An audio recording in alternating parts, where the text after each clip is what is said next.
মেয়ে বাপ পাগলা, মেয়ের মনের গাড়িতে চড়তে হইলে আগে বাপের গাড়ির চাবি নিতে হবে।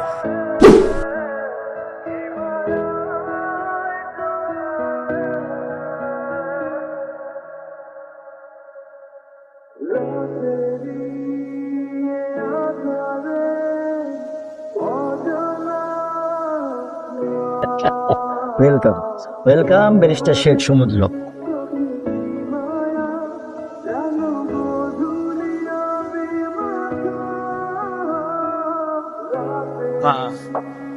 আমার বাচ্চাটা শুকিয়ে তো তুই কাঠ হয়ে গেছিস। এখানে এসছিস, এখন তোকে আমি ফিট বানাবো। এক্ষুনি প্রথমে একটু পায়েস খেতে হবে।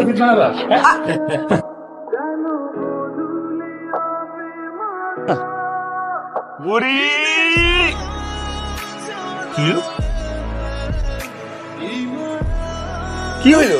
তোরে বিদেশি পাঠাইছিলাম কি করতে? হ্যাঁ, একটা মেম সাহেব লয়ে আসবি। দেশি দেখতে দেখতে একদম বিরক্ত হয়ে গেছি। একটা মেম সাহেব লয়ে আসবি, আমি সোসাইটিতে ঘুরে বেড়াবো আর সবাই জেলাস ফিল করবে। না, সরি, ভুলে গেছে। এক্ষুনি অনলাইনে একটা মেমশিপ অর্ডার করে দিচ্ছে।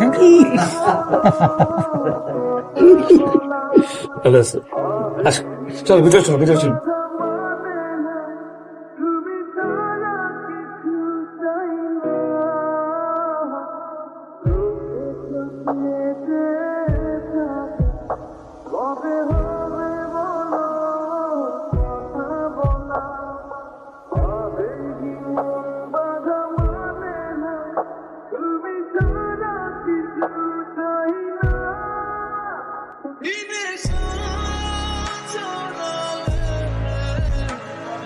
চল, আমি যাবো না, তুই যা, ছাড়তে নেই।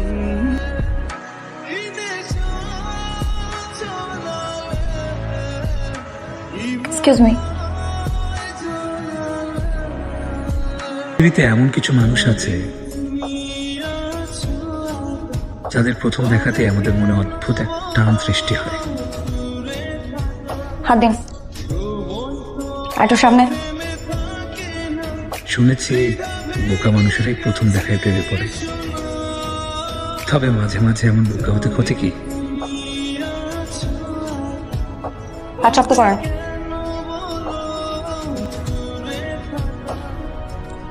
ইসরায়েল জামিল বলেছিলেন, যদি আমাকে জিজ্ঞেস করেন আসল ভালোবাসা কি, তাহলে আমি বলবো প্রথম দেখাই আসল ভালোবাসা। এই নীলাদ্রির জামাই, এই নীলাদ্রির জামাই, ওঠ ওঠ। দেখি ভুলে গেছো, রক্ত চোষা ডাক্তার মেয়েটা। আরে যেটাই হবে আমার চলবে। আরে ভাই, ইন্টার্ন ডাক্তার। ফ্যামিলির সবার চলবে, আমার চলবে না। দাদির ছাড়া সবার চলবে। মেয়ে বাপ পাগলা, মেয়ের মনের গাড়িতে চড়তে হইলে আগে বাপের গাড়ির চাবি নিতে হবে। কি করে? অ্যাডভোকেট। অ্যাডভোকেট নাম কি? আহসানুর রহমান তার নাম। একজন সৎ, নিষ্ঠাবান, চরিত্রবান, আদর্শবান, অত্যাচার বিরোধী উকিল। এই ফকিন্নির পর ফকিন্নি, তোর কি আমার এ চান্দাবাজ মনে হয়? আমি হইতেছি সমাজ বক্ষক। আজকে তোরে আমি খাইছি। তুই কেঠা বাঘের মুখে থাবা দিলি? অন্যায়, অত্যাচার, অবিচারের বিরুদ্ধে রুখে দাঁড়ানো আমি একজন সাধারণ নাগরিক। দাঁড়া,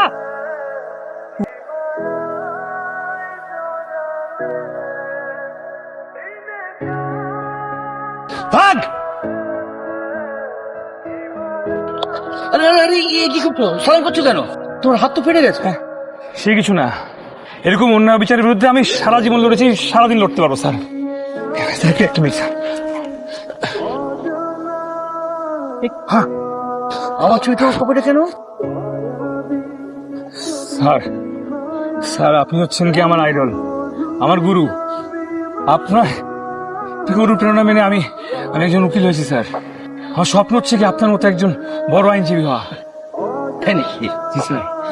ভেরি গুড স্যার, সেই আপনি এখন আমার সামনে, এটা আমার কিছুতেই বিশ্বাস হচ্ছে না স্যার। আমার লোম দাঁড়িয়ে গেছে, দেখেন দেখেন, গুজবাম।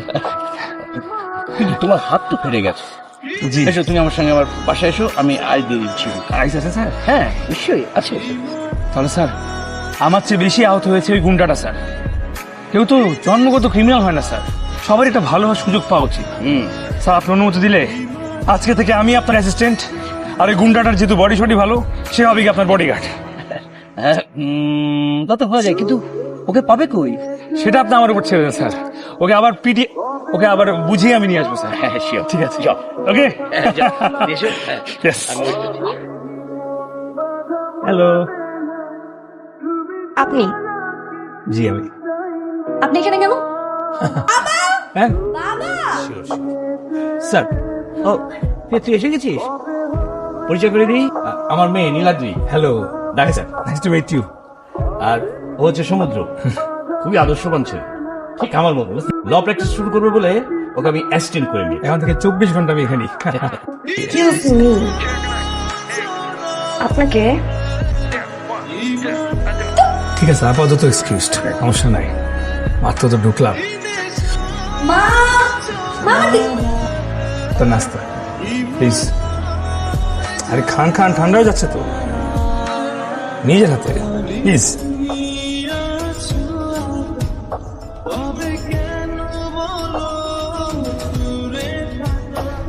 খেলেও দেখি আপনাকে সুইট লাগে।